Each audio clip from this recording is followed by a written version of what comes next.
Good morning, everybody. This is Easter morning, getting on just a little past 10:30 on Sunday morning, which is about the time that we usually start our Sunday morning meditation at the Sanford Mindfulness Center. Today, I'm going to give you a talk that might be a little bit like the talks that I usually give before our sitting on Sundays.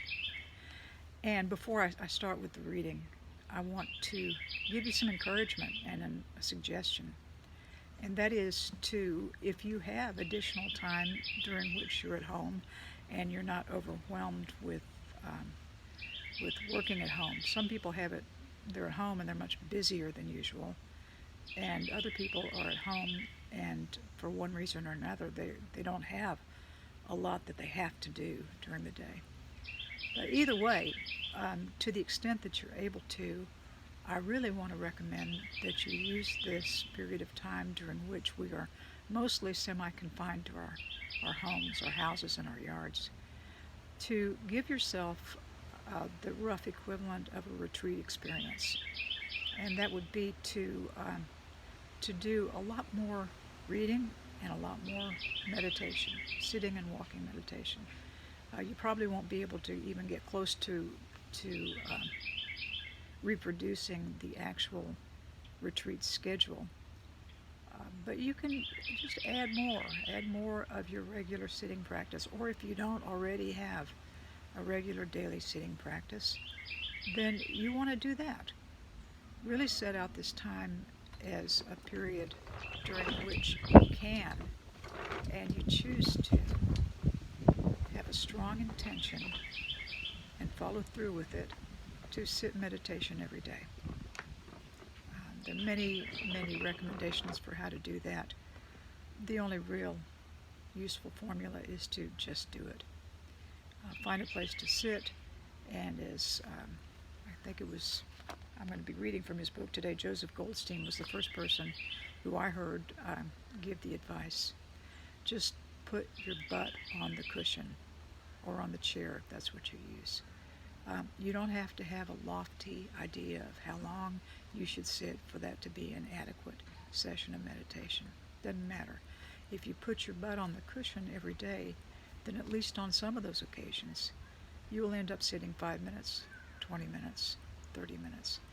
But the point that you're going to be gaining way more than any particular length of time that you're sitting will be acquiring the habit so that you're not fighting it so much, so that it no longer seems one more thing on your list of things to do that day that you really, for some reason, don't want to do.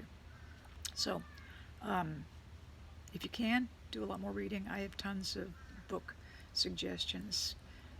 Reply in the comments if you want some of them. The one I'm going to read from today is called One Dharma. And again, it's by Joseph Goldstein. And this is one I have not read or reread in many years. And so I'm leafing through it, and this is what I found. The first chunk of it has mostly to do with a story about a guy who you would think, if you know anything about Zen masters, he sounds like could have been a Zen master, but his name was Louis Agassiz. I don't know if I'm pronouncing it right or not. Agassiz. He was a Swiss-born American naturalist who helped train his students in careful observation. Now, careful observation is a big part of meditation, so I'm going to read this to you. The heading of that section in the book is called Bare Attention. All of these instructions apply the perspective of bare attention to whatever experience arises while we're sitting meditation or during the rest of our lives. Bare here means simple, direct, non-interfering, and non-judging. Attention refers to mindfulness, awareness, not forgetting, or not just passing over it. So bare attention is simple, direct, non-interfering awareness. Alert and relaxed, we're not looking for any experience in particular. We are simply awake to what presents itself. Observing in this way opens up worlds we may never otherwise have noticed. So Louis Agassiz, there's a story about him and one of his students. The student's name was Samuel Scudder. It goes like this. Agassiz intended, says Scudder, to teach the student to see, to observe and compare, and he intended to put the burden of study on them. He sounds kind of like me as a teacher. Probably he never said what he is best known for, which was study nature, not books. Or not at least in those exact words, but such certainly was the essence of his creed, and for his students the idea was firmly implanted by what they would refer to as the incident of the fish. His initial interview at an end, Agassiz would ask the student when he would like to begin. If the answer was now, the student was immediately presented with a dead fish, usually a very long dead, pickled, evil-smelling specimen, personally selected by the master from one of the wide-mouthed jars that lined his shelves. The fish was placed before the student in a tin pan.